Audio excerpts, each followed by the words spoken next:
In this video, I'm going to try and explain to you the core concepts of dependency injection. I think, the core concept is not that complex, but it's kind of hard to explain it this way. So I'm going to try my best. I'm going to show you what it is, how to set it up, what interfaces have to do with it, and what the heck is a container.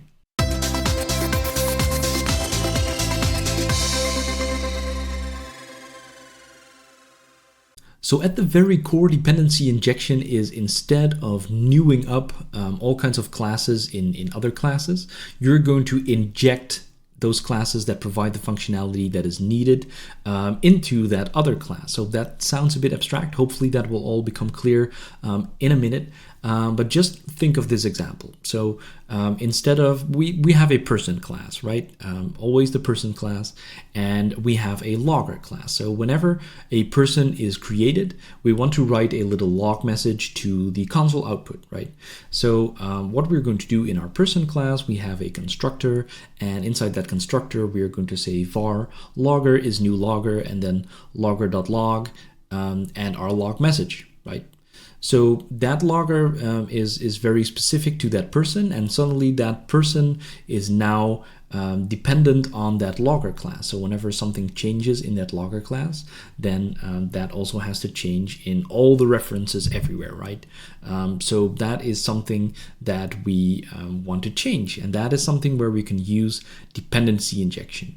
So if we change this to be like this, so we're going to not say var logger is new logger, but instead we're going to provide that logger to the person class, and suddenly, we can swap out the implementation from wherever we create that person. So if we create a class where we are doing something from a web application, then we can inject that logger with something that writes to, some text file on the file system, maybe, because in a web application, we are not looking at a console window, right?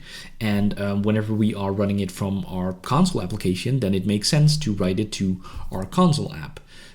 So that makes sense, right? Instead of just having that hard reference in there, we are going to inject it so that the caller code can decide which implementation to provide, and depending on that, it's going to swap out the implementation.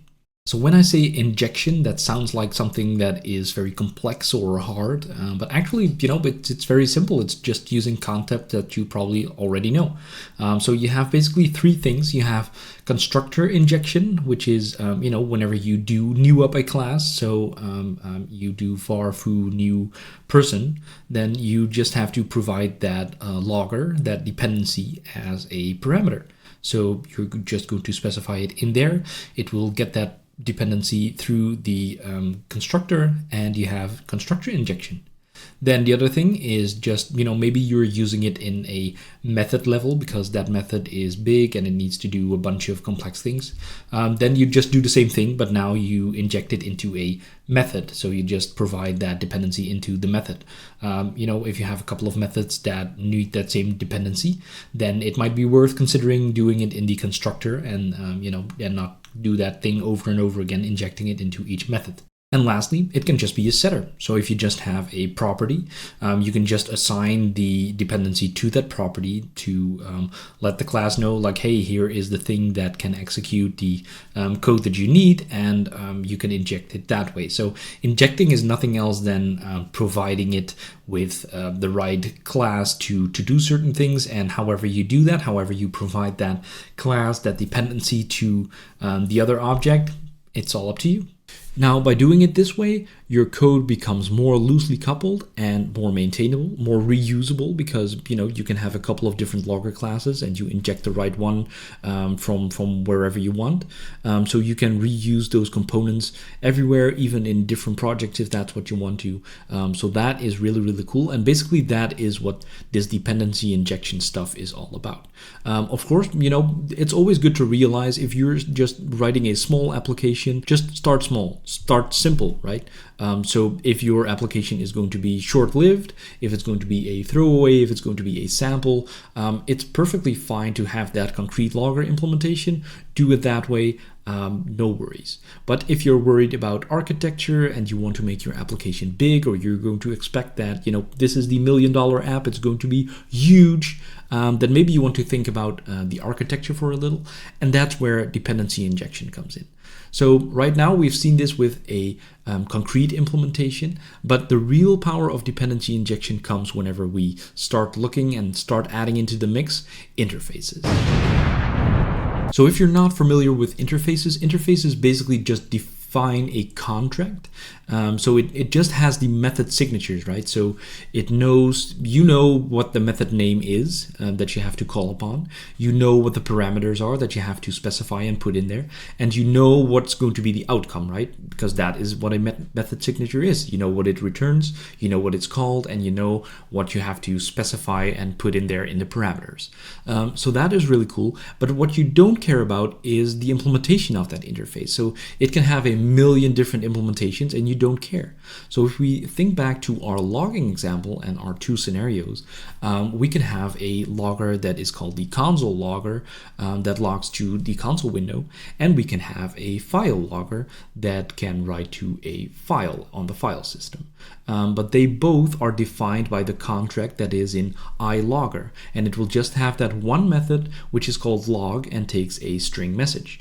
So the code that's calling it doesn't care where the log goes. It just knows that it can log something, and the implementation will figure out how to do that. So with these interfaces just defining a contract, the loose coupling becomes even more, because the calling code can now just provide any class that adheres to that interface. So if we just look at this one, this is the iLogger interface. In C# and .NET, all the interfaces basically start with a I, so it's an interface. So the iLogger interface, and as long as a class implements that interface, that's how it calls whenever they decide to implement that contract, then a class implements that interface. So they will implement the actual implementation of that method, the log method.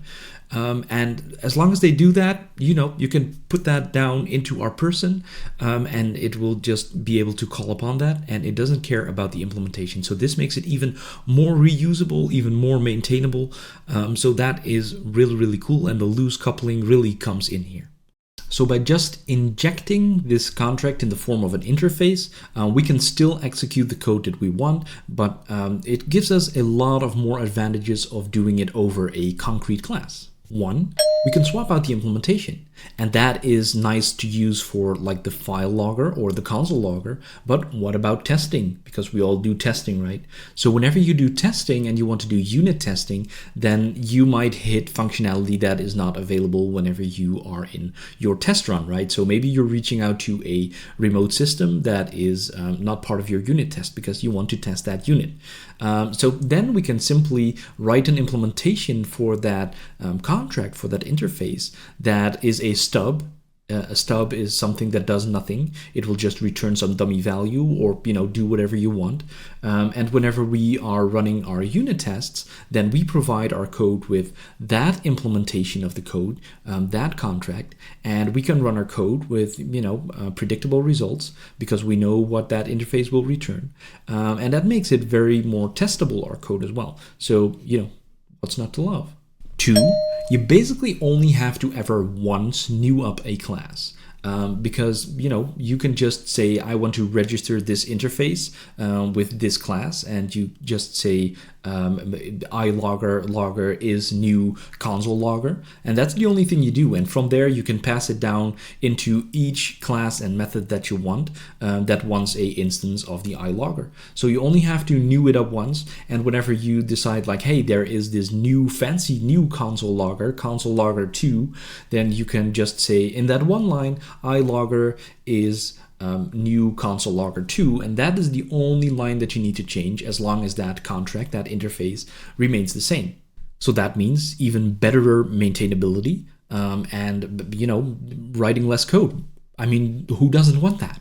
And 3, we can do the injection automatically. What? So this is really, really cool. If you are going to look at like more mature frameworks and whatnot, so this what I'm telling you right now is all, you know, free from frameworks and whatever. You can write this yourself if you want. This is just a concept. This is not something that a framework has invented. This is just a concept that you can implement. And yes, there are frameworks that make it easier for you. So another thing I want to add to this concept is containers. So a container is nothing more than a runtime object that can register which classes are available for injection. In addition, it can also resolve things for us. So a container is just a runtime object that basically keeps a list of the things that we register. So we can on the one hand say, I have the iLogger, and this is the concrete implementation that goes with it. So we can have our iLogger with our file logger if we are running in that web context, or we have the iLogger and the console logger whenever we are running a console app. And it basically has that list, and you can register all kinds of things, kind of a little bit depending on what framework you're using, because containers is more like something that is implemented in frameworks. Again, you can write your own if that's what you want. But depending on how smart that container is, you can do all kinds of crazy stuff with that. Sometimes the logger is even a interface itself, so you know you can swap out the implementation of that as well. But that's a little bit more advanced. But if we stick to the very core, then you can also register your concrete types in there. So then you're just going to say container.register person. And then we have that person, but that person still needs an iLogger, right? What we can also then say, if your container is smart enough, it will see that it needs an iLogger, and it will go into its bag of concrete implementations, and it will find the iLogger implementation for us, put that in the person, and give you back that whole person. So that, again, that might go a little bit fast. I'm going out of my way here. But as soon as we go into like the specific frameworks, then that will probably become pretty clear pretty soon. Just remember for now, there is a container and it can do all kinds of fancy stuff. So I mentioned it already a couple of times. There are a lot of awesome frameworks that do all of this and even a lot more.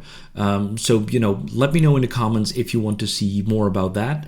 See all of this in a context of an actual framework, and let me know what that framework is that you're interested in. And probably, so again, you can roll your own, you can write this all yourself, which is a nice exercise. So, you know, just do the basics and to get the hang of it. But you probably want to use one of these more mature frameworks into your application, especially if you're going to build something bigger, because, you know, that is just a proven concept. It's tested, it's battle tested, as they call it. It's used in a lot of production applications. So you probably want to use one of those frameworks. And if you're going to use like ASP.NET and .NET Core, then this dependency injection is already something that is built in. So that is really, really cool. Again, if that's something that you want to see, let me know in the comments, and I will be making follow-up videos for you on that specific subject. Now, when should you use this? When shouldn't you use this?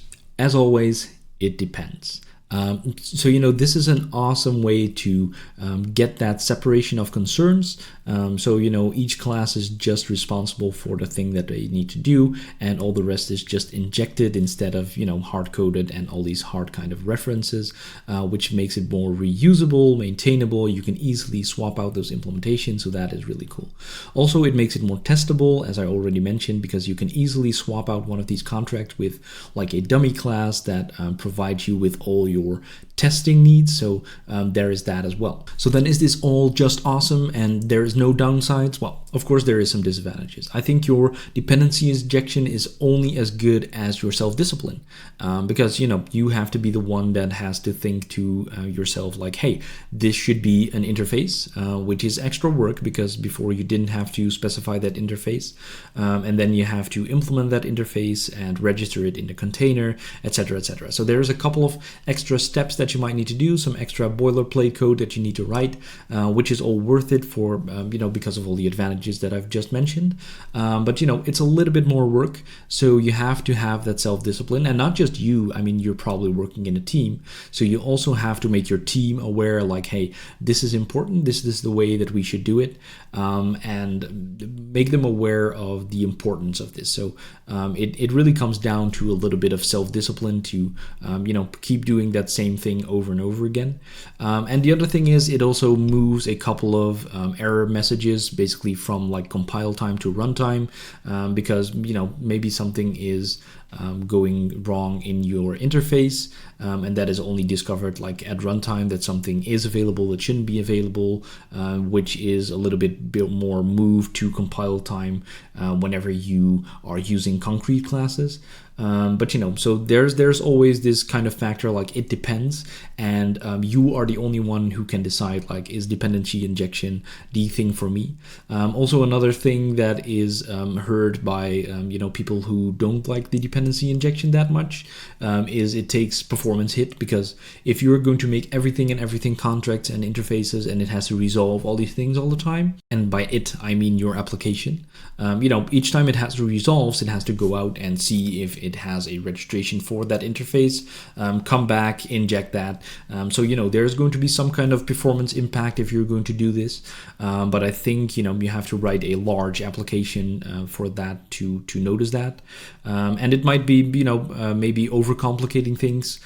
So think of how big your application is going to be, and if this is something that is really needed. In this video, we've learned what dependency injection is, how to use it, why interfaces are important, what a container is.